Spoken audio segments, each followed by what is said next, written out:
أعوذ بالله من الشيطان الرجيم إن الحمد لله نحمده ونستعينه ونستغفره ونعوذ بالله من شرور أنفسنا وسيئات أعمالنا من يهده الله فلا مضل له ومن يضلل فلا هادي له أشهد أن لا إله إلا الله وحده لا شريك له وأشهد أن محمدا عبده ورسوله لا نبي بعده قال الله تعالى في كتابه الكريم يا أيها الذين آمنوا اتقوا الله حق تقاته ولا تموتن إلا وأنتم مسلمون أما بعد فإن أصدق الحديث كتاب الله وخير الهدى هدى محمد صلى الله عليه وسلم وشر الأمور محدثاتها فإن كل محدثة بدعة وكل بدعة ضلالة وكل ضلالة في النار. Ikhwati fillah rahimani wa rahimakumullah jami'an. Alhamdulillah, kembali mari kita meningkatkan syukur kita kepada Allah Subhanahu wa taala yang telah melimpahkan nikmat dan anugerah yang begitu besar kepada kita semua.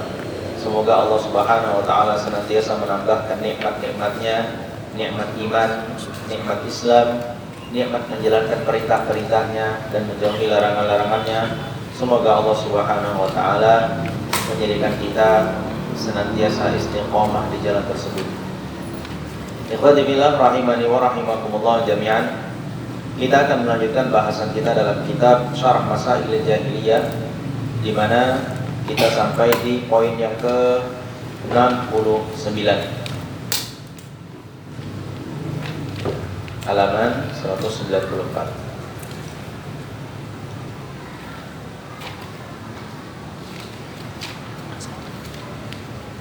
Qala al-muallif rahimahullahu ta'ala ziyadatuhum fil ibadati ala ma syara'ahu Allah wa naqsuhum minha. Mereka menambah-nambahi dalam beribadah. Mereka menambah-nambahi dalam beribadah ala ma syara'ahu Allah, atas yang sudah Allah Ta'ala syariatkan, atas yang sudah Allah Subhanahu wa taala syariatkan, wa naqsuhum minha, dan mereka mengurang-uranginya. Al-mas'alatani, dua masalah sekaligus ya. Dua masalah sekaligus, at-tasi'atu wa sittuna wa sab'una. Masalah yang ke-69 dan 70. Az-ziyadatu fil ibadati, menambah-nambahi dalam beribadah. Kafi'lihim yawma Asyura, sebagaimana perbuatan mereka pada hari Asyura. Wa naqsuhum minha, ini yang ke-70-nya. Tadi itu yang ke-60-nya menambahi, dan poin ke-70-nya adalah wa naqsuhum minha, dan mereka mengurang-urangi ibadah. Katarkil wuqufi bi Arafat, seperti mereka meninggalkan wukuf di Arafah saat melakukan ibadah haji. Ikhwati fillah rahimani wa rahimakumullah jami'an. Inilah poin yang ke-69 dan poin ke-70 dari Masail Jahiliyah yang akan kita bahas malam hari ini. Yang pertama tadi adalah menambah-nambahi ibadah ya, menambah-nambahi syariat Allah Subhanahu wa taala yang itu sudah ditetapkan oleh Allah taala tentunya. Yang ke-70-nya adalah menguranginya. Ini kebiasaan mereka, orang-orang jahiliyah. Ibadah yang sudah Allah taala tetapkan, syariat yang sudah Allah taala tetapkan, sebahagian mereka menambah-nambahinya tanpa ada petunjuk dari Allah Ta'ala sama sekali, ditambahi begitu saja dengan anggapan baik, dengan anggapan bahwasanya itu termasuk dari apa yang Allah Ta'ala syariatkan, dan sebagian mereka menguranginya dengan alasan juga. Nanti kita bahas satu-satu. Yang pertama, ikhwati fillah rahimani wa rahimakumullah jami'an, dalam hal menambahi di ibadah, tentang apa yang mereka lakukan pada hari Asyura. Apa itu hari Asyura? Tanggal 10 Muharram, ya betul ya, tanggal 10 Muharram ya, itu disebut dengan hari Asyura. Ini hari yang Allah Subhanahu wa taala melalui Rasulullah sallallahu alaihi wasallam sunnahkan kita untuk berpuasa di tanggal itu. Ya, berpuasa di tanggal itu. Bahkan Nabi sallallahu alaihi wasallam di semasa hidup beliau mengatakan bahwasanya sumu yauma Asyura wa khaliful yahuda. Ya.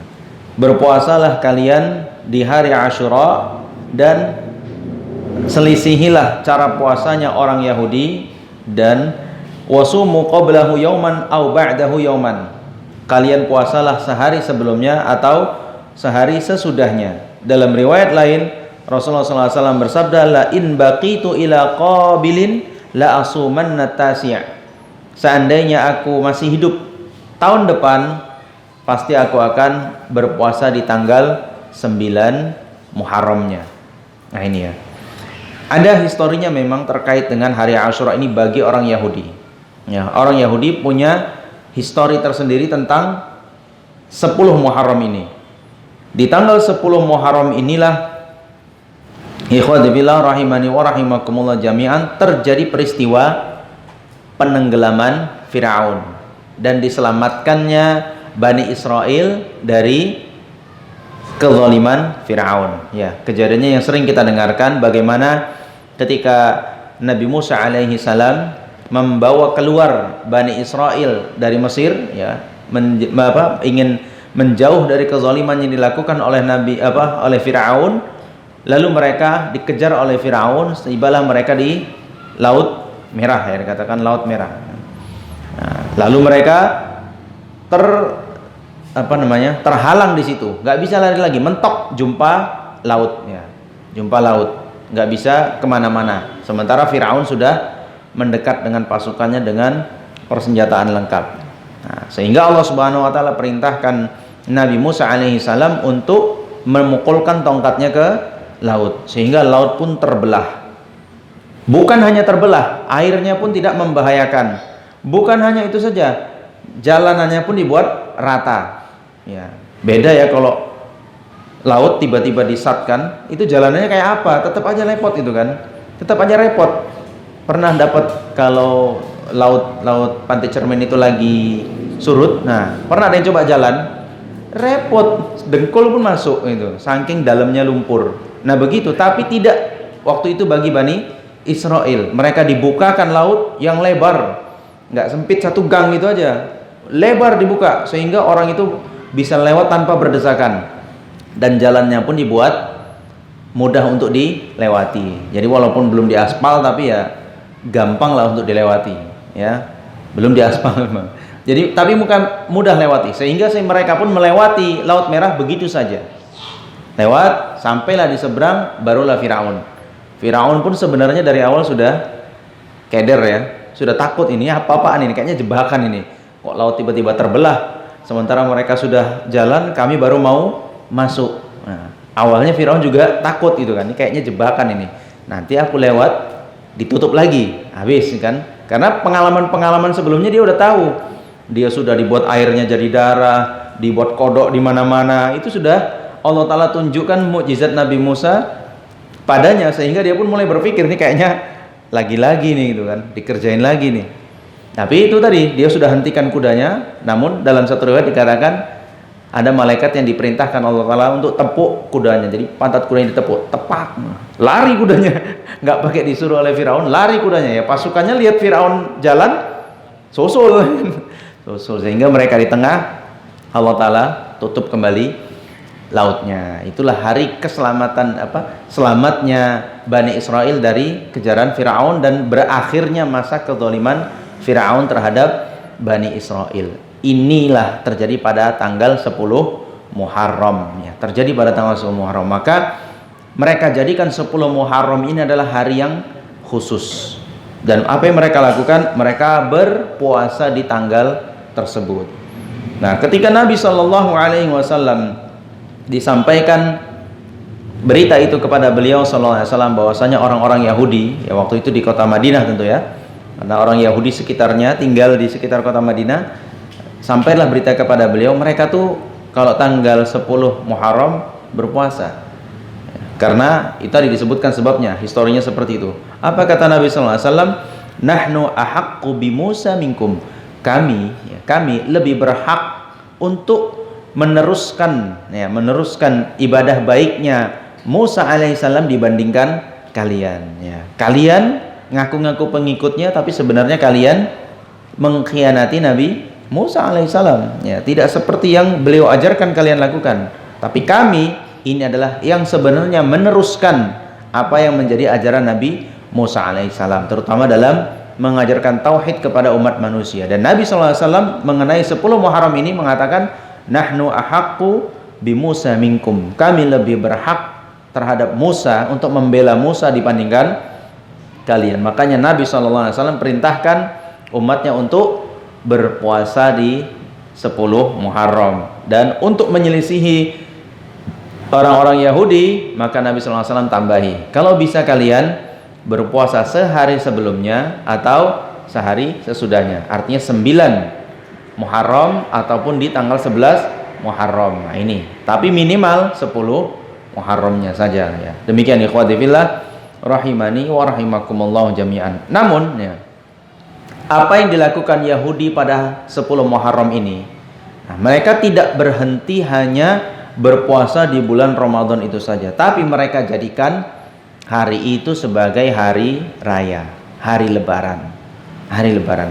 Jadi mereka masak masakan khusus, mereka hiasi rumah-rumahnya, mereka berpakaian dengan pakaian yang bagus pakaian-pakaian bagus yang berbeda daripada hari-harinya, seperti hari raya lah gitu. Mereka anggap itu Aid. Padahal kita tahu sebagaimana yang kita sampaikan sebelumnya, hari raya itu juga termasuk bagian dari syariat. Hari raya itu bagian dari syariat. Hari raya itu bagian dari ibadah, menjalankan perintah Allah Ta'ala. Makanya tidak sembarangan kita kemudian menambah-nambahi hari raya. Dikatakan Aid adalah perayaan yang dilakukan berulang, setahun sekali, diulang lagi. Makanya namanya Aid. Aid itu secara bahasa artinya berulang. Makanya dalam bahasa Arab mengunjungi atau menjenguk orang sakit dengan bahasa iyadul marid iyadul marid, menjenguk orang sakit. Kenapa dalam menjenguk orang sakit pakai bahasa iyad? Karena sebaiknya menjenguk orang sakit itu tidak hanya satu kali, bisa berulang atau bergantian. Nah, begitu namanya secara bahasa kata Aidnya. Ini yang dilakukan, tambahan yang dilakukan oleh Bani Israel. Padahal awalnya cuma puasa saja. Lalu belakangan berubah, jadilah di tanggal 10 Muharram jadi hari rayanya. Jadi mereka buat makanan-makanan khusus, pakaian pun baru-baru, kemudian rumah pun dihias-hias, seperti kita di hari raya. Makanya kita dalam menentukan hari raya itu tidak boleh sembarangan. Itu bagian dari ibadah. Dari mana sisi pun kita tahu bahwasanya hari raya kita Idul Fitri dan Idul Adha itu adalah ibadah. Buktinya adalah ketika Nabi SAW datang ke kota Madinah, Nabi SAW dapati orang Madinah itu dalam setahun punya 2 hari raya, hari raya Nahrawan dan Mihrojan. 2 hari raya ini mereka lakukan hanya ngikut kepada hari rayanya orang Majusi. Ikut-ikutan saja mereka untuk berhari di hari itu. Maka ketika datang Islam, kata Nabi SAW, sungguh Allah Subhanahu wa Ta'ala gantikan untuk kalian yang lebih baik daripada yang kalian lakukan setahun 2 kali ini. Allah Ta'ala gantikan dengan Idul Fitri di tanggal 1 Syawal, dan Allah Ta'ala gantikan dengan Idul Adha di tanggal 10 Zulhijjah. Nah, maka tidak ada lagi hari raya selain itu bagi kaum muslimin. Hanya 2 kali ini saja, tidak boleh ditambah-tambahin. Hari besarnya cuma Idul Fitri dan Idul Adha, itu saja. Ikhwati fillah rahimani wa rahimakumullah jami'an. Nah, ini satu hal pelajaran tentang bagaimana orang-orang jahiliyah dahulu, itu orang Yahudi di sini khususnya, menambah-nambahi ibadah yang diajarkan oleh nabi mereka. Itulah kebiasaan orang jahiliyah. Ya, makanya umat Nabi Muhammad SAW diwanti-wanti, jangan kalian menambah-nambahi dalam urusan agama ini. Sebagaimana dalam hadis yang diriwayatkan oleh Imam Muslim, man amila amalan laisa alaihi amruna fahuwa raddun. Siapa yang beramal di mana amal itu tidak ada di masa kami, amalan itu tidak ada di ajaran Nabi Muhammad SAW, fahuwa raddun, ya, maka amalan itu sia-sia, tertolak, tidak sama sekali digubris oleh Allah Subhanahu wa taala. Tidak ada pahalanya sama sekali, ya. Dalam riwayat Imam Bukhari rahimahullah taala, man ahdatsa fi amrina hadza ma laysa minhu fa huwa raddun. Barang siapa mendatangkan perkara baru, membuat cara ibadah baru dalam urusan agama ini, maka agama itu amalan tersebut tertolak. Nah, ini umat Nabi Muhammad sudah diwanti-wanti, ya. Sudah diwanti-wanti dalam urusan agama ini. Jangan seperti orang-orang jahiliyah, ya. Jangan seperti mereka menambah-nambahi. Cukup saja dengan apa yang sudah diajarkan oleh Rasulullah SAW dari sisi akidah, ibadah, muamalah. Agama ini sudah sempurna. Tidak perlu ditambah-tambahi lagi. Dan Allah Ta'ala sudah pastikan itu dalam firman-Nya, al-yauma akmaltu lakum dinakum wa atmamtu alaikum ni'mati wa raditu lakumul islam madina. Pada hari ini telah aku sempurnakan untuk kalian agama kalian. Sempurna, dari kata akmala artinya sempurna. Sempurna itu artinya tidak perlu ditambahi, tidak perlu dikurangi. Bahkan kalau ditambahi jadi nggak sempurna lagi gitu. Kalau ditambahi malah jadi nggak bagus lagi. Karena yang mengatakan sempurna ini di mata Allah Subhanahu wa taala, ya. Ini di mata Allah Subhanahu wa taala. Jangan melihatnya dari pandangan manusia. Nggak bisa kita pandang dengan pandangan manusia sehingga mengatakan, wah, Islam ini sudah nggak realita, nggak sesuai dengan realita. Islam ini perlu ada revisi. Islam perlu ada penyesuaian dengan zaman, waktu, dan tempat. Tidak ada seperti itu. Itu hanya di dalam pandangan manusia. Bagi Allah Subhanahu wa taala yang diajarkan oleh Rasulullah SAW itulah yang sempurna. Kalau ditambah-tambahi malah jadi nggak sempurna lagi, jelek jadinya. Apalagi dikurangin, sama juga jadi jelek. Karena sesuatu itu kalau udah sempurna, pada titik kesempurnaannya, tidak perlu ditambah-tambahi lagi, tidak perlu dikurang-kurangi lagi. Malah akan memberikan cacat kepada hal tersebut kalau ditambahi atau dikurangi, ya. Ini kebiasaan orang jahiliyah dahulu, suka menambah-nambahi apa yang disyariatkan oleh nabi mereka. Dan khusus di tanggal 10 Muharram ini orang-orang Rafidhah pun ikut masuk ke situ, ya. Ikut masuk ke situ. Siapa Rafidhah? Syiah, ya, Syiah. Kalau Syiah mantap namanya. Syiah itu artinya pembela ahli bait. Nah, makanya namanya Rafidhah, yaitu para pemboikot, ya, para penolak. Itu ada kisahnya sendiri lah, antum bisa baca terkait tentang orang-orang Rafidhah ini atau orang Syiah ini, penamaannya itu seperti apa. Nah, jadi mereka di tanggal 10 Muharram ini sebaliknya, kebalikan dari yang dilakukan oleh orang-orang Yahudi. Tanggal 10 Muharram ini adalah hari berkabung bagi orang Rafidhah. Kenapa dikatakan hari berkabung? Mereka anggap 10 Muharram ini hari di mana terbunuhnya Husain bin Ali radhiyallahu anhuma. Ini hari kematian Husain, sehingga mereka bersedih dengan kematian Husain. Walaupun ini masya Allah, ya, kalau kita baca sejarah aslinya bagaimana terbunuhnya Husain, itu juga tak lepas dari campur tangannya orang Syiah itu sendiri, gitu kan.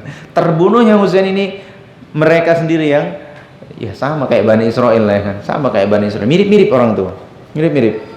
Mereka yang membunuh Isa alaihissalam, tapi mereka yang sendiri yang bersedih.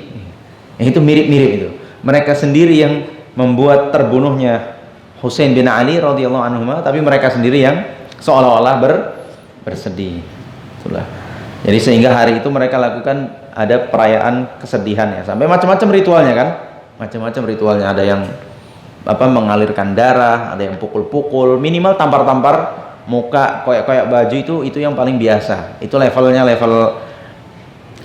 awamnya, itu tampar-tampar muka, koyak-koyak baju, level awam. Kalau level udah high classnya udah mulai bacok-bacok deh kan, lukain kepala, melukain. Makanya hari itu kalau di Iran ya kan, kita bisa lihat tuh beritanya, ambulans di mana-mana gitu kan, karena nggak sedikit orang yang jatuh pingsan. Allah alam, begitu dikatakan ibadah yang Nabi kita SAW tidak pernah mengajarkan kita untuk beribadah dengan cara-cara yang seperti itu.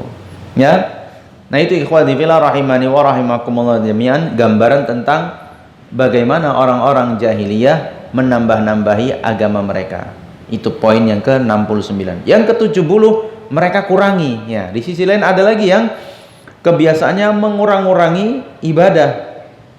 Ya, seperti dicontohkan tadi kita sebutkan tentang wukuf di Arafah. Ya, tentang wukuf di Arafah. Orang-orang jahiliyah dahulu juga melakukan ibadah haji ya. Juga melakukan ibadah haji. Karena seperti yang kita bahas sebelumnya, mereka juga mengaku sebagai pengikutnya Nabi Ibrahim ya. Mereka mengaku sebagai pengikutnya Nabi Ibrahim. Walaupun ya banyak ajaran Nabi Ibrahim alaihissalam yang mereka tinggalkan, tapi tetap yang mereka lestarikan salah satunya ini adalah ibadah haji. Tapi itu pun dianulir ya. Itu pun digeser cara ibadahnya. Yaitu apa? Mereka tidak melakukan wukuf di Arafah. Mereka berhenti di Muzdalifah. Kalau jamaah haji kan seharusnya mereka berhenti di Muzdalifah, lalu setelah itu berangkat ke Arafah untuk penutupan ritual hajinya. Jadi setelah wukuf di Arafah baru selesai. Mereka tidak mau ke Arafah, cukup di Muzdalifah saja. Menurut mereka nggak pantas mereka masuk ke bagian Arafah. Atau sebagian mengatakan mereka tidak mau berhenti hajinya, biar nggak wukuf-wukuf gitu.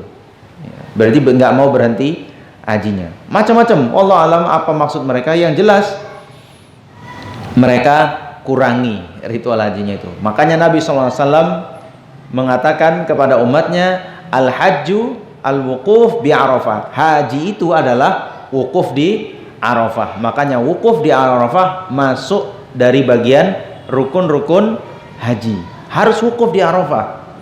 Nggak sah haji seorang muslim kalau dia tidak melakukan wukuf di Arafah. Nah, ini tidak seperti kejadian di masa-masa jahiliyah. Mereka tidak melakukan wukuf di Arafah. Mereka hanya sampai di Muzdalifah saja. Nah, inilah ikhwati fillah rahimani wa rahimakumullah jami'an, bentuk pengurangan mereka dari ibadahnya para nabi yang diajarkan kepada mereka.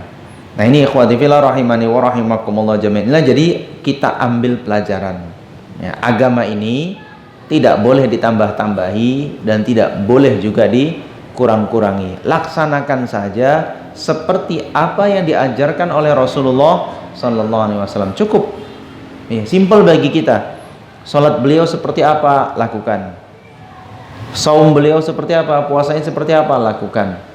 Dan lain sebagainya, ibadah-ibadah yang memang diajarkan oleh Rasulullah SAW itu kita lakukan, kecuali yang khusus ya, kecuali yang khusus bagi Rasulullah SAW. Apa contohnya?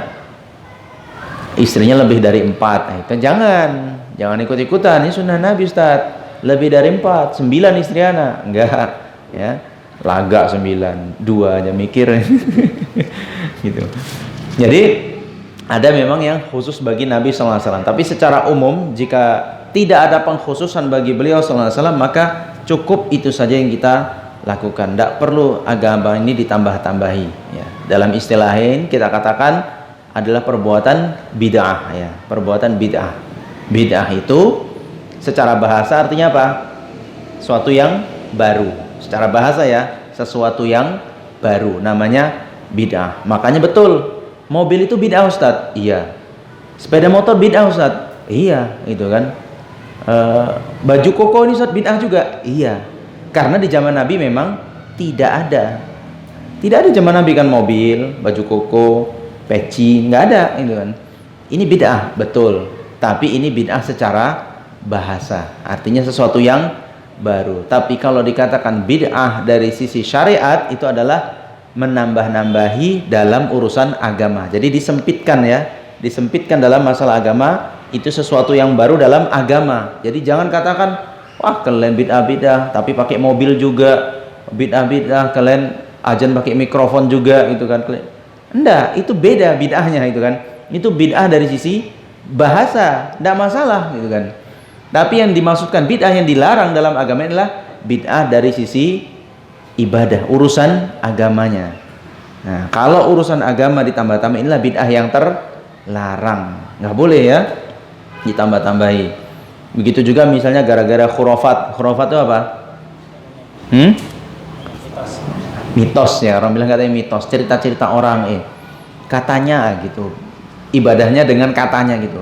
Katanya kalau sholat jam segini bisa begini gitu kan. Katanya kalau jangan ibadah itu dengan katanya. Katanya siapa? Nggak jelas. Kalau katanya Rasulullah SAW oke kan, bagus gitu kan. Itu pun kalau katanya Rasulullah SAW harus dibuktikan dengan mana hadisnya yang jelas gitu. Jangan asik menyandarkan kepada Rasulullah SAW terus, tapi dia sendiri nggak tahu di mana hadisnya itu kan. Kata Nabi SAW begini loh katanya. Yang mana? Kata Nabi, hati-hati loh. Nabi SAW pernah mengatakan bahwasanya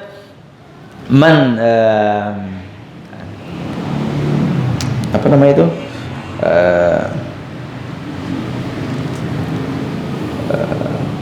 Siapa yang berdusta atas namaku, man kadzaba alayya muta'ammidan falyatabawa maq'adahu minan nar, ya. Siapa yang berdusta atas namaku, sengaja dia berdusta itu, maka tempatnya di neraka. Hati-hati bilang ini kata Nabi, lalu nggak bisa membuktikan yang mana Nabi di mana, riwayat siapa, sahih atau tidak gitu. Jangan sembarangan kata Nabi lalu tidak bisa menunjukkan kata Nabi yang mana gitu. Ikhwati fillah rahimani wa rahimakumullah jami'an. Baik ya. Itulah pedoman kita dalam beragama. Jangan seperti orang-orang jahiliyah yang begitulah metode beragama mereka, suka menambah-nambahi atau mengurang-urangi syariat yang sudah Allah Subhanahu wa taala tetapkan. Kita hanya tinggal menjalankannya saja. Padahal menjalankannya saja pun kalau mau utuh seperti yang Nabi SAW ajarkan, yakin sanggup gitu kan. Repot juga kadang. Nabi SAW kalau sholat qiyamul lail gitu kan, misalnya panjang-panjang gitu kan, suratnya sampai surat Al-Baqarah, surat An-Nisa, surat Al-Maidah. Ayo, siapa yang dengkulnya sanggup? Nggak usah jauh-jauh Al-Baqarah, 1 juz aja. 1 juz itu udah mikir itu kan. 1 juz Ustaz ya. 1 juz itu berapa jam tuh ya? Berapa jam?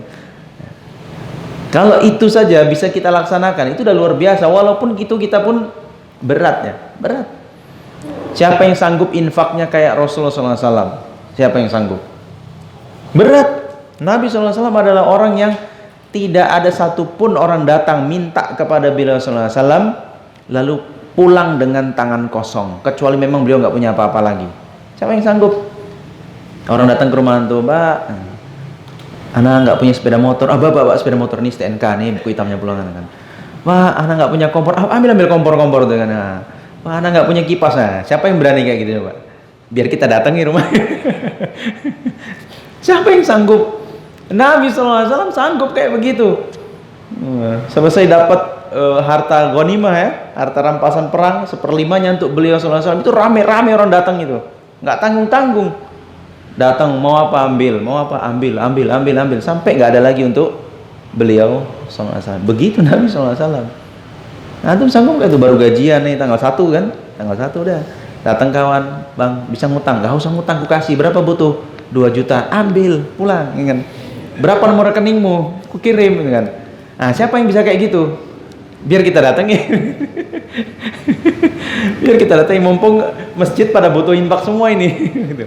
Nggak sanggup kan? Janganlah Ustaz kalau kayak gitu. Terus gimana keluarga anak gitu? Artinya begitu ya. Makanya untuk menjalankan yang utuh dari ajaran Rasulullah SAW saja pun kita sudah keteteran. Konon lagi mau ditambah-tambah. Yang ada yang utuh aja awak keteteran. Konon lagi mau ditambah-tambah. Macam mana lagi coba? Makin repot kan? Makin repot nanti. Itu kalau akal-akalan manusia gitu kan. Tapi intinya adalah memang sama sekali kita tidak diizinkan oleh Allah Subhanahu wa taala untuk menambah-nambahi atau mengurang-urangi syariat ini. Lakukan saja sebagaimana yang beliau ajarkan ya. Tentu diilmui dulu kan, belajar. Oh ini wajib, oh ini sunnah, oh begini bunyi ayatnya, oh begini bunyi hadisnya, oh begini cara memahaminya. Laksanakan, udah, simple aja. Antum kok nggak buat kayak gini gitu kan? Oh iya, ana nggak tahu apa ayatnya, kan gitu simpel aja. Ini bunyi ayatnya, oh begitu pemahamannya, bener. Laksanakan, gampang. Oh ana nggak tahu hadisnya, apa bunyi hadisnya, begini itu. Tapi kalau dikatakan, kok nggak buat kayak begini? Emang ada ayatnya? Nggak ada. Ada hadisnya nggak? Tapi kata orang ini gini, waduh. Kata orang ya kan, kata orang. Kata orang itu seperti pernyataan Imam Malik, kullu qaulin yu'khadh wa yutrak. Setiap perkataan siapapun berhak untuk diterima atau dicampakkan. Itu berhak. Antum orang merdeka gitu kan. Antum bukan budak kecuali bagi Allah Ta'ala ya. Kita ini bukan budak. Apapun omongan orang kepada kita, boleh kita terima, boleh kita tolak. Gitu. Begitulah kita. Kecuali ya, illa kata Imam Malik, illa sahibu hadzal qabr. Kecuali perkataan penghuni kubur ini, yaitu Nabi sallallahu alaihi wasallam. Kalau ucapan Nabi nggak ada kata tolak, wajib terima utuh, terima secara utuh ya. Begitu ikhwati fillah rahimani wa rahimakumullah. Kalau sesama manusia, antum suruh ana, antum bilang sama ana, ada ayatnya nggak ada hadisnya nggak ada, udah selesai.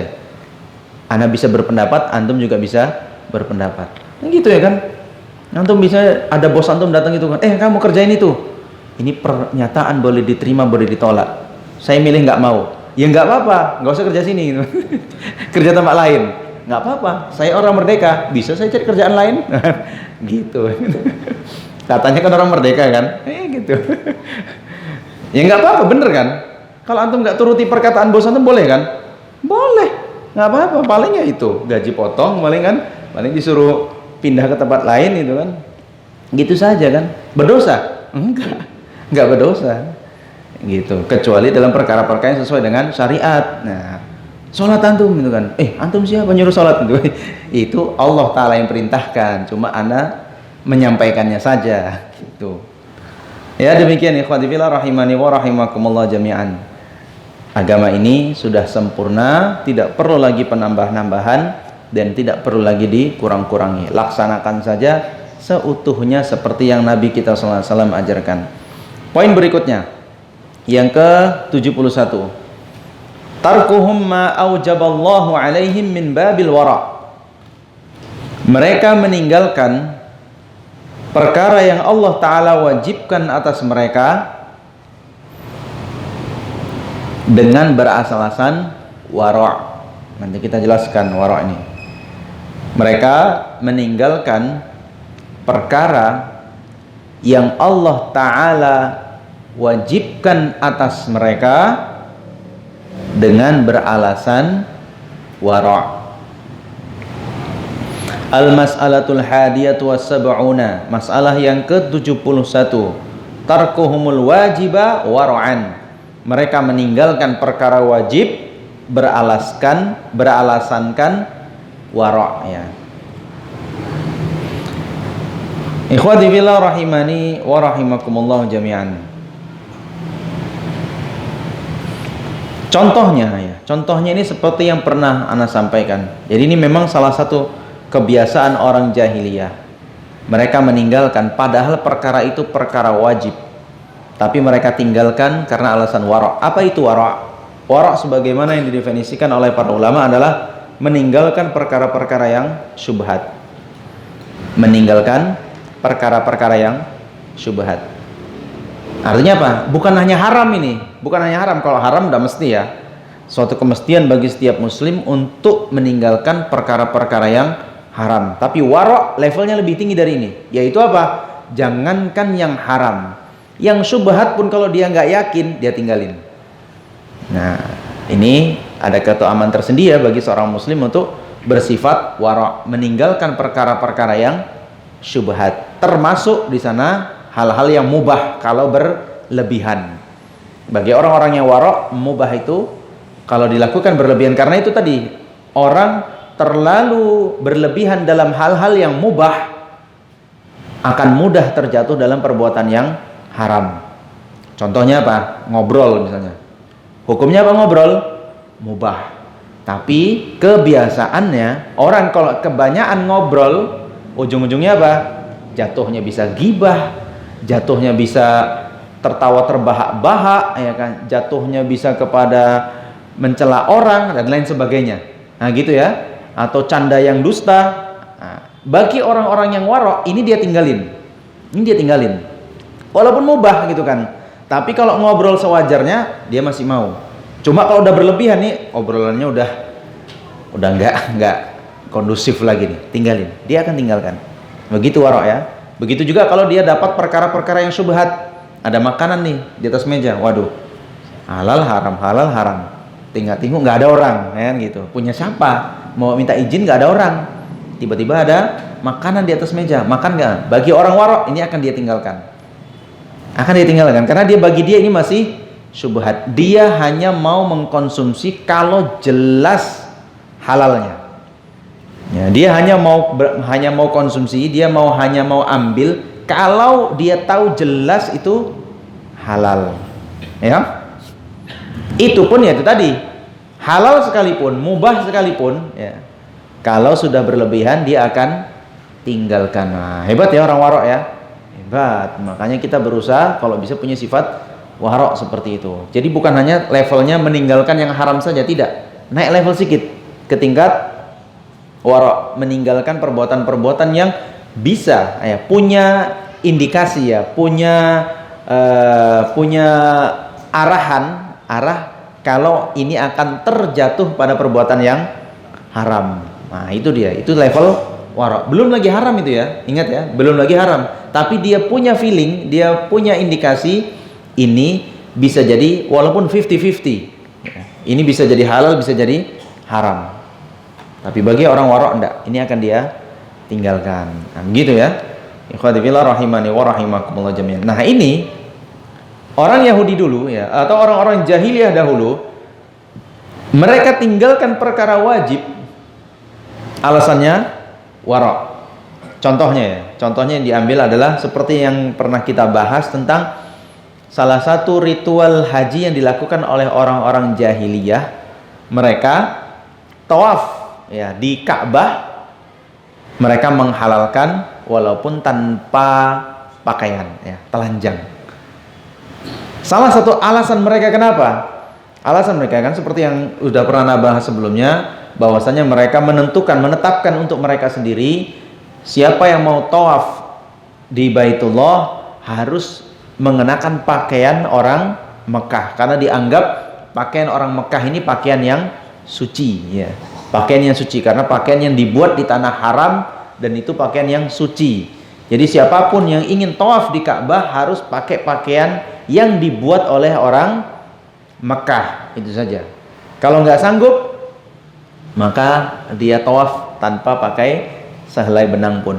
Nah, salah satu alasan mereka di sini apa?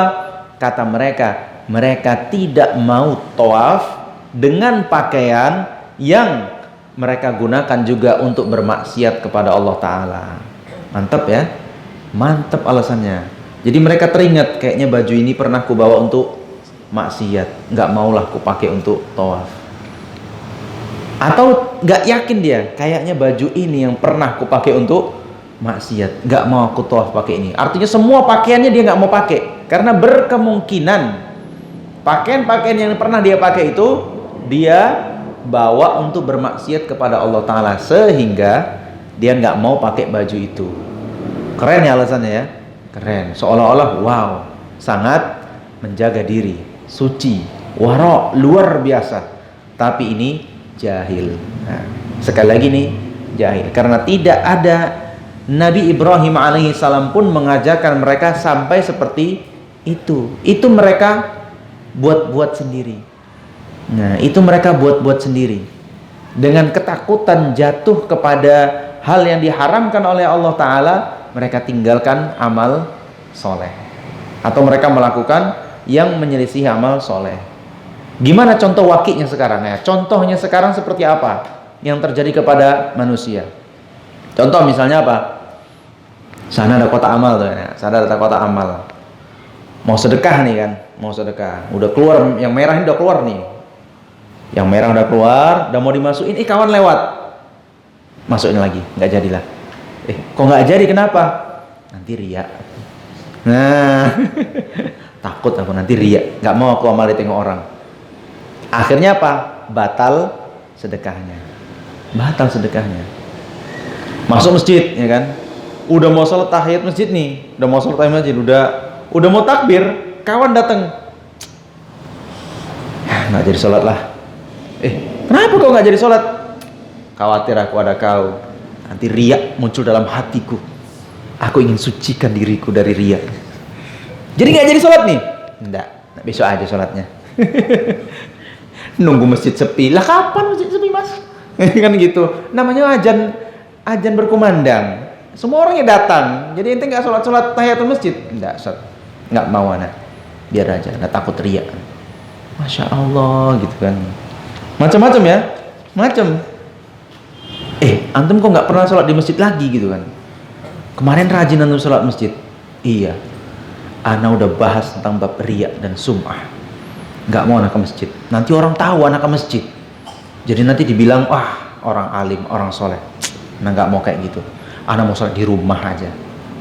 Bagus ya alasannya ya. Bagus bagi orang jahil, bagus itu. Bagi orang jahil bagus. Dan ikhwati fillah rahimani wa rahimakumullah juga. Seperti yang kita pernah bahas bahwasanya amalan-amalan yang memang dilakukan yang sifatnya adalah memang ditampakkan, itu menjadi syiar dalam Islam ini, jadi syiar. Tidak mengapa kita lakukan di hadapan orang banyak. Sholat jamaah di masjid itu syiar, ya, syiar agama untuk menunjukkan kepada manusia. Beginilah Islam kami diajarkan oleh Islam. Salat Idul Fitri, Idul Adha, kenapa di lapangan? Itu syiar. Ya, begitulah Islam mengajarkan kita, menunjukkan bagaimana Islam ini ramainya, ibadahnya, antusiasnya, segala macam syiar. Kalau yang sifat-sifatnya ibadah yang sifatnya syiar seperti itu, tidak masalah.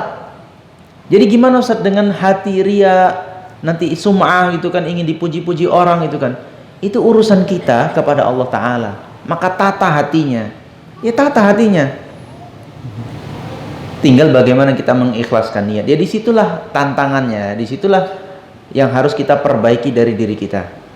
Tidak semua ibadah harus disembunyikan, walaupun hukum asalnya, selama ibadah itu tidak merupakan ibadah yang syiar, maka lakukanlah dengan sembunyi.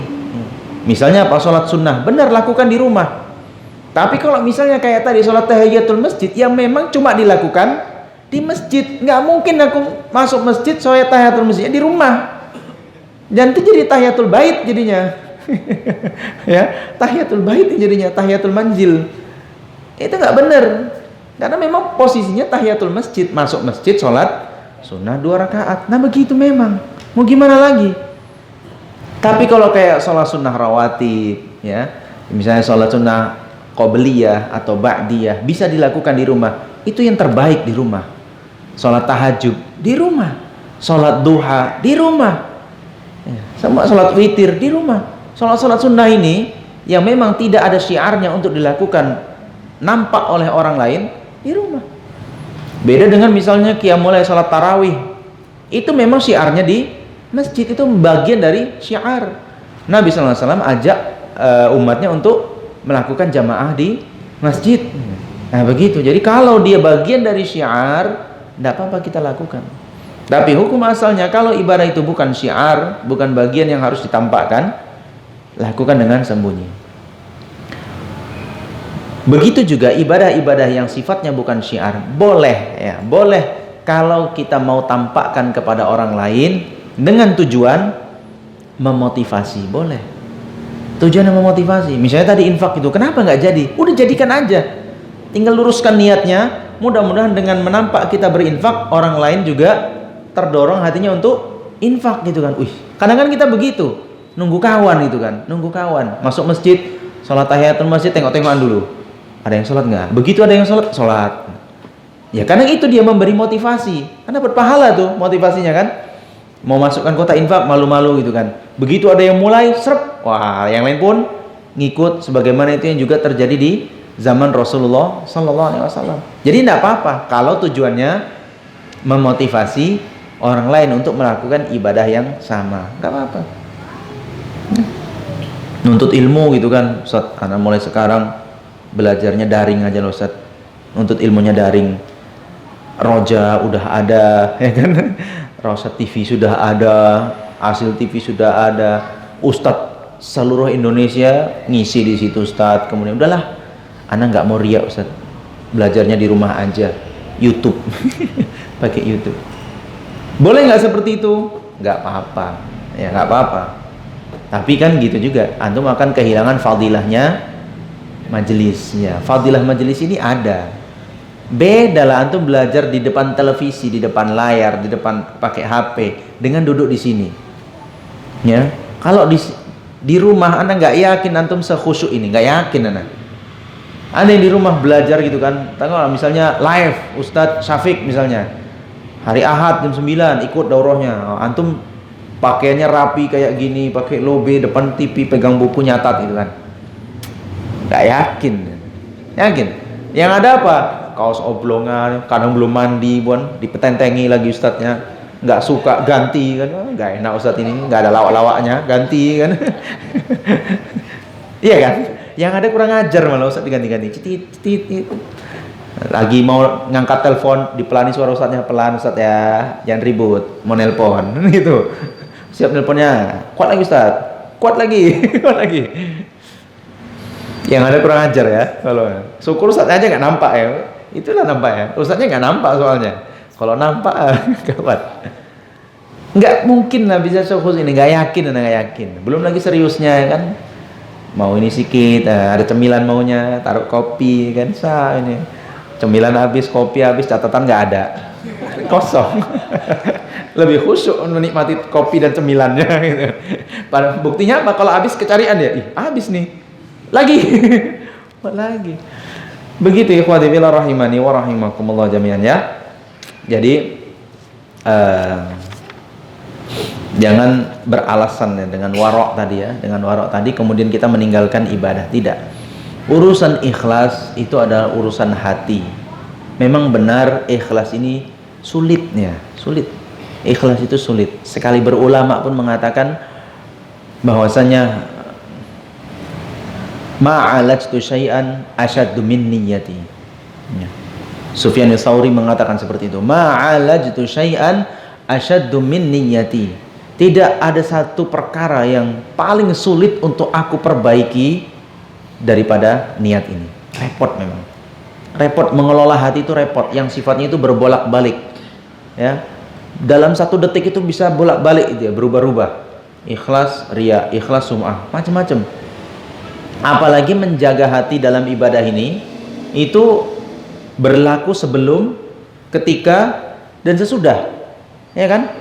Bukan hanya before after, tapi pas pelaksanaannya pun harus jaga gitu. Sebelum kita tata niat kan, tata niat sebelum sholat udah tata niat, ini perintah Allah Ta'ala harus dijalankan, menjalankan perintah Allah Ta'ala, bukan yang lain. Kadang-kadang muncul, bagus kok ke masjid, jumpa kawan tadi, utangnya belum dibayar kan, bisa kau jumpai di sana, ke masjid ini, niatnya udah berubah kan, niatnya udah berubah, mau nagih utang gitu, atau niatnya udah berubah, cocok nih pergi taklim nih, sambil jualan di sana banyak orang nih, udah, ini niat taklim apa niat mau jualan, gitu, beda ya niat asas dengan niat pendukung, itu beda. Nah, itu cuma hati kita yang bisa menilai mana yang niat asas, mana yang niatnya pondasi, mana niat pendukung. Itu kita sendiri yang bisa nilai itu. Ente bener nggak pergi taklim? Ya walaupun kadang gitu tadi memang taklim, jumpa kawan segala macam, hajat kita terpenuhi juga di sebagian di majelis taklim seperti ini. Tapi gimana? Ya misalnya kita lakukan begini, niatnya tadi pergi taklim, kan? Tapi sambil ada mau jumpa kawan, berangkat aja ke majelis, sampai di sana, sampai berakhir kajiannya, nggak jumpa tuh kawan, lalu kecewa, nggak datang rupanya. Berarti apa niat terbesarnya? Jumpa kawan. Kalau niat dia adalah menuntut ilmu ke majelis, nggak ada kawannya pun, nggak masalah bagi dia, karena niatnya memang mau belajar, mau nuntut ilmu. Itu nilai plusnya. Kalau ada kawan tuh jumpa, kalau nggak ada juga nggak apa-apa. Nah ini kan terbalik jadinya. Niatnya mau jumpa kawannya, kalau taklimnya nggak datang ustadznya pun nggak apa-apa. Yang penting aku jumpa kawan. Itu beda ya. Itu kita sendiri tuh yang tahu tuh niatnya ini apa sebenarnya. Yang asas mana, yang ngikut mana, yang ngekor mana. Lihat dari hasilnya nanti. Ya, itu indikasinya kadang seperti itu. Tapi itu tadi, perbaikilah niatnya, perbaikilah niat. Memang ini susah. Ketika beramal juga begitu. Digoda tuh awalnya ikhlas, tapi gara-gara ditengok kawan, kadang bisa jadi mulai ria. Gara-gara jumpa si fulan, jadi mulai ria gitu. Itu harus diluruskan lagi. Ya, sholat malam awalnya ikhlas, saya kan awalnya ikhlas, masya Allah, pengen qiyamul lail. Iseng, lagi-lagi tengah sholat capek, buka HP, cocok juga, update status nih jam 2 malam kan, update status. Wah, malam ini dingin, terkena air wudhu. Wah, maksudnya apa itu? Biar tahu aja kalian, aku sholat, ya kan? Biar tahu kalian. Gitu. Dia nggak bilang sholat memang ya kan? Malam ini dingin, tersentuh air wudhu, masya Allah, ini kan. ada aja itu ketika beramal tuh kan ya, lagi qiyamul lail tuh kan, 10 malam terakhir pada bergegas lah kan ke masjid, yang jarang-jarang sholat malam pun kalau udah 10 terakhir Ramadan jadi semangat itu kan.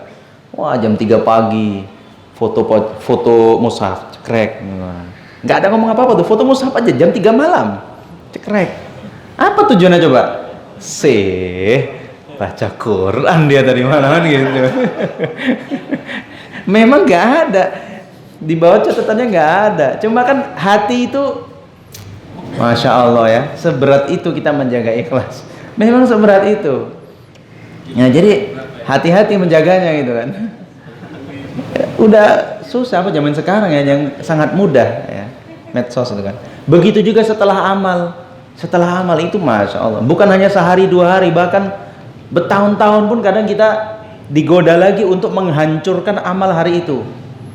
Masjid udah jadi itu kan, udah megah, cantik, jemaahnya rame, ngomong sama kan, kau tahu kan, ini tiangku ini 20 sak sama aku ini katanya. Hancur amalnya kan, padahal udah berapa tahun yang lalu dia infak, hari ini dibongkar semua.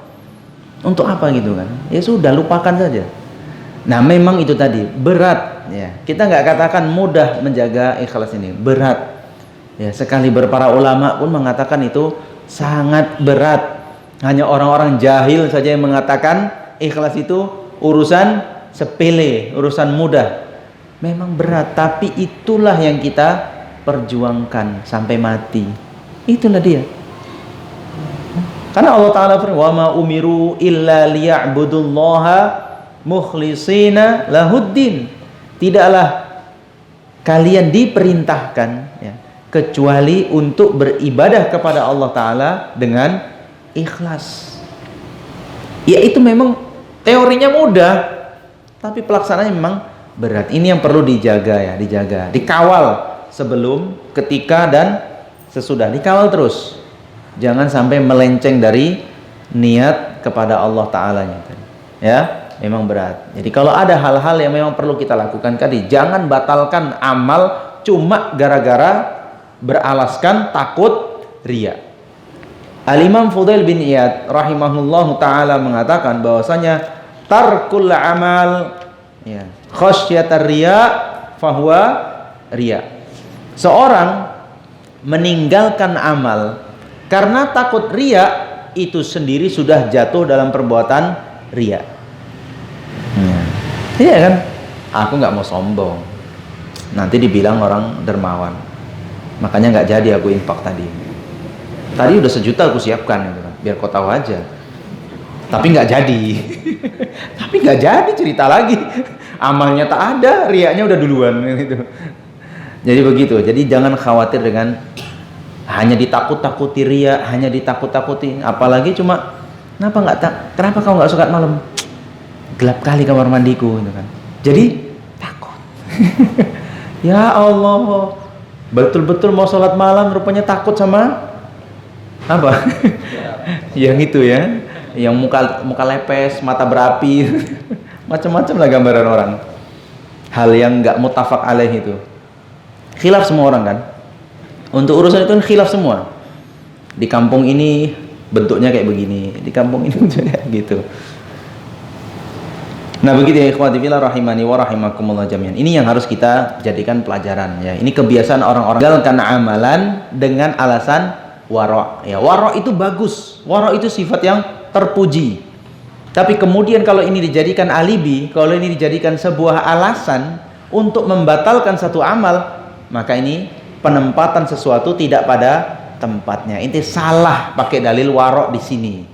Ya, tidak jadi infak, tidak jadi sholat gara-gara takut riya. Artinya ente menjaga diri agar punya sifat wara'. Dalam kondisi ini ente salah. Sama seperti misalnya menuntut ilmu malu-malu gitu kan, malu-malu. Ya, sehingga apa? Selama belajar kan antum padahal banyak masalah antum, tapi kok nggak nanya gitu kan? Malu. Tadi kayaknya paham, tapi nggak mau nanya. Ya, Anda sebenarnya belum paham, tapi malu mau nanya. Ini orang yang meletakkan malu tidak pada tempatnya. Yang pada hakikatnya malu itu sifat yang terpuji. Malu itu sifat terpuji. Siapa yang antum pemalu sifatnya? Bagus itu. Itu sifat bagus. Kenapa antum nggak mejeng kayak anak-anak remaja mana itu? Malu. Nah, bagus itu malunya tuh. Kenapa ini malu? Sebenarnya malu itu bagus ya. Malu itu sifat terpuji, tapi jangan salah posisi. Jangan salah posisi. Ketika menuntut ilmu, jangan dibawakan rasa malunya. Kalau memang ada yang nggak paham, ditanya. Kalau memang ada yang mau ditanyakan, ya ditanyakan gitu. Kalau memang penting gitu kan. Jadi jangan dibiarkan hal-hal yang kita nggak tahu, jangan dibiarkan nggak tahu. Nanti selamanya nggak tahu jadinya. Kan gitu. Ya, ikhwati fillah rahimani wa rahimakumullah jami'an. Maka ini juga sifat wara', letakkanlah pada tempatnya. Kita berhadapan dengan perkara-perkara mubah tapi terlalu berlebihan, tinggalkan. Ya, karena khawatir ya terlalu banyak dengan hal-hal yang mubah bisa terjatuh kepada yang haram. Ya. Begitu juga apalagi hal-hal yang syubhat, hal-hal yang bagi kita itu nggak jelas. Ini boleh atau tidak, ini halal atau haram, maka yang terbaik adalah tinggalkan ya, tinggalkan sampai betul-betul jelas itu sesuatu yang halal bagi kita. Baik. Jam berapa? 9:30. Oh, udahlah ya. Nanti panjang-panjang kali, berat kali kan.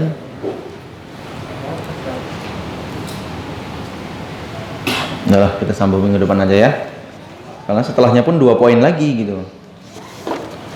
Baik, demikian ikhwati fillah rahimani wa rahimakumullah jami'an. Ya, poin kita yang kita bahas pada malam hari ini. Yang pertama tadi nomor ke-69 dan 70 adalah menambah-nambahi dalam syariat Allah Ta'ala atau mengurang-urangi syariat Allah Ta'ala. Lalu tadi yang ke-71 adalah meninggalkan ibadah dengan alasan wara'. Nah, ini tidak tepat. Ini yang perlu kita perhatikan dalam perilaku sehari-hari kita sebagai umat Rasulullah SAW. Jangan mengulangi lagi apa yang sudah Nabi SAW hilangkan dahulu dari orang-orang jahiliyah. Jadi ini sudah dihapuskan. Nabi SAW menghapuskan dari para sahabat kebiasaan-kebiasaan seperti itu. Nah, kita sebagai pengikut beliau SAW jangan ulangi lagi kebiasaan orang-orang jahiliyah ini selama kita hidup di atas muka bumi ini. Taib, demikian ikhwati fillah rahimani wa rahimakumullah jami'an. Semoga bermanfaat. Aku qouli hadza wa astaghfirullah li wa lakum innahu huwal ghafurur rahim. Ada pertanyaan? Taib, kita tutup majelis ini. mau tanya Ustaz. Ya.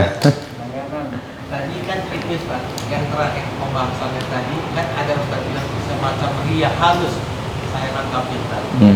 Dingin sekali air dulu gitu. Nah, kalau yang share gitu Ustaz ke teman, itu termasuk riak nggak Ustaz? Share apa ini? Mengenai ada kajian agama pendek kita share ke teman kita kan. Yang notabene tidak tahu sunnah Ustaz, itu riak nggak? Padahal tujuan kita tuh supaya teman-teman tuh tahu hukumnya ini sebenarnya. Itu riak nggak? Ikhwati fillah rahimani wa rahimakumullah jami'an. Sebagaimana tadi kita sampaikan bahwasanya ikhlas itu adalah amalan hati.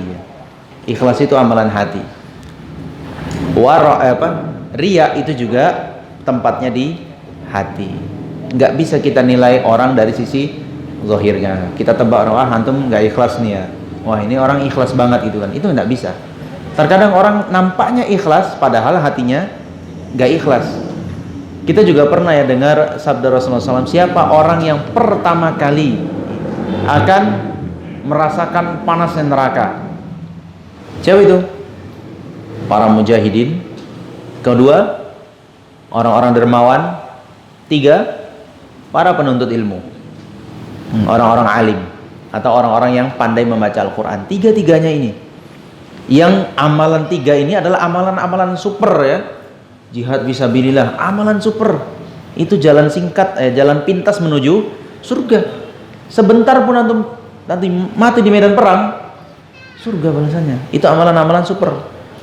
Dermawan ya kan, berinfak di jalan Allah Ta'ala, ini juga super ya. Ganjarannya Allah Ta'ala sebutkan bahkan 700 kali lipat atau bahkan kelipatan yang tidak Allah Ta'ala sebutkan. Amalan super yang juga singkat menuju surga. Lalu berikutnya adalah nuntut ilmu, jadi orang yang alim, itu juga amalan super. Inilah tiga ini bahkan Allah Ta'ala ancam pertama kali dicampakkan ke dalam neraka. Kalau tadi jihad, berinfak di jalan Allah Ta'ala, lalu juga menuntut ilmu, tujuannya tidak lillahi ta'ala, tercampur ya. Yang jihad katanya biar dibilang pemberani, yang ini biar dipanggil seorang dermawan, yang ini biar dikatakan orang alim ya kan, orang pintar, dikatakan orang yang jago bahasa Arab, orang yang jago baca Quran. Ini dia. Makanya terkait pertanyaan tadi adalah balik lagi ke yang nge-share itu, tujuannya apa? Tujuannya apa? Menyampaikan ini, menyampaikan itu kepada orang lain. Tujuannya apa? Ya, kalau tujuannya memang untuk berdakwah, tujuannya menyampaikan, maka sampaikanlah dakwah bil hikmah wal mau'izatil hasanah wajadilhum billati hiya ahsan. Berdakwahlah di jalan Allah Ta'ala dengan hikmah, cara yang hikmah, cari cara yang terbaik. Jangan asal-asalan. Dakwah ini tidak dilakukan dengan cara yang serampangan ya kan? Ngomong apapun yang mau diomong, nyampaikan apa yang mau disampaikan, ini juga kadang tidak hikmah. Tidak hikmah. Hikmah itu apa? Sampaikanlah sesuatu tepat pada tempatnya, tepat pada kondisinya ya, kecuali ini tempat umum ya, tempat umum. Antum tembakin orang tiap hari pakai kajian, das kasih link tiap hari. Hikmah kan ini? Kadang-kadang nggak hikmah, karena dia juga nggak butuh gitu kan. Jadi dia nggak butuh. Terkadang ya, walaupun ada sebagian orang dikasih link bersyukur, alhamdulillah dikasih tahu dia sehingga Anda bisa tahu masalah ini. Alhamdulillah dibagikan ini sehingga misalnya kayak gini apa, menjelang Ramadan itu kan, wah ini baiknya cari artikel-artikel tentang Ramadan, kasih sama kawan nih, Ramadan begini. Nah ini cocok ya, momennya cocok, ini menjelang bulan Ramadan. Jadi orang pun senang dikasihkan, ih cocok nih, Anda cari artikel ini nggak dapet, dibagi sama kawan. Hikmah. Nah begitu. Ini enggak mentang-mentang awak punya utang sama dia, di-share. Tap nih, dosa orang yang nggak bayar utang. Tap, ini ancaman orang nggak bayar utang. Tiap hari tentang utang. Ya Allah, baru utang 10.000 aja terornya kayak gini kali gitu kan. Ini nggak hikmah gitu kan. Ini nggak hikmah. Ya, mentang-mentang kawan belum sholat gitu kan, belum sholat gitu kan. Ini cemana caranya biar sholat? Ngomong langsung nggak berani, takut, nggak gentle itu kan. Jadi dibombardir dengan artikel sholat, sekali ngirim 3 layar. Dia yang nyekrol sampai gini. panjang kali pak kawannya gitu kan, belum tentu bermanfaat. Jadi itulah berdakwah dengan cara yang hikmah atau mau'izah hasanah, sampaikan dengan nasihat yang baik, ya, nasihat yang baik. Wajar, sebagian orang butuh diskusi, ya, sebagian orang butuh diskusi. Jadilhum billati hiya ahsan, ajak diskusi dengan cara yang baik. Nah begitu. Jadi hukum asalnya tidak masalah untuk nge-share informasi segala macam. Tapi itu tadi ya, perhatikan niatnya itu balik ke orangnya sendiri. Macam-macam. Ada yang ria biar dikatakan orang hebat, tahu ini. Mungkin ada yang mungkin sengaja untuk nembak kawan di grup gitu kan. Nah, ini biar tahu dia kan, biar kena dia. Itu niat-niat yang tadi kita katakan merusak ikhlasnya sendiri ya, merusak ikhlasnya. Ya udah, lillahi ta'ala, antum cari apa yang kira-kira dibutuhkan masyarakat di hari-hari begini ya, kayak gitu. Oh, ini mereka butuhkan, bagikan. Ya mudah-mudahan bermanfaat gitu kan. Jangan niat-niat yang lain. Ya, jadi balik ke niatnya, Pak. Balik ke niat orang tersebut. Tidak bisa kita katakan kemudian orang nge-share seperti itu mereka ria, ya, mereka minta dipuji atau enggak ya. Kita nggak bisa katakan demikian ya, karena itu tetap amalan hati. Hatinya itu kita nggak bisa bedah, nggak bisa kita lihat dia ikhlas atau tidak. Ya biar itu antara dirinya dan Allah Ta'ala. Bagi antum yang mau ambil manfaat dari artikel yang disebarkan, dari link-link yang dia kasih, silakan dimanfaatkan. Bagi yang nggak mau juga nggak usah mencibir ya kan. Ya udah lewati aja, nggak masalah kan, nggak masalah. Tapi yang mau ambil manfaat, nah begitu ya. Tapi memang kan juga belajar itu ada anak tangganya, Nggak kemudian belajar itu lompat bab ini, turun lagi bab ini, naik lagi bab ini, nggak serampangan begitu. Ada anak tangganya. Tentu tangga-tangga awal kita adalah belajar tentang akidah yang berkaitan untuk memperbaiki akidah, untuk memperbaiki cara keyakinan kita kepada Allah Ta'ala dan Rasulnya, untuk menguatkan hati dalam keimanan. Nah itu yang penting di awal-awal untuk dikuatkan ya, untuk dikuatkan terus, baru yang berikutnya ya. Demikian, wallahu a'lam bishawab. Ada lagi? Cukup, kita tutup majelis ini. Subhanakallah bihamdik, asyhadu an la ilaha illa anta, astaghfiruka wa atubu ilaik. Wassalamualaikum warahmatullahi wabarakatuh.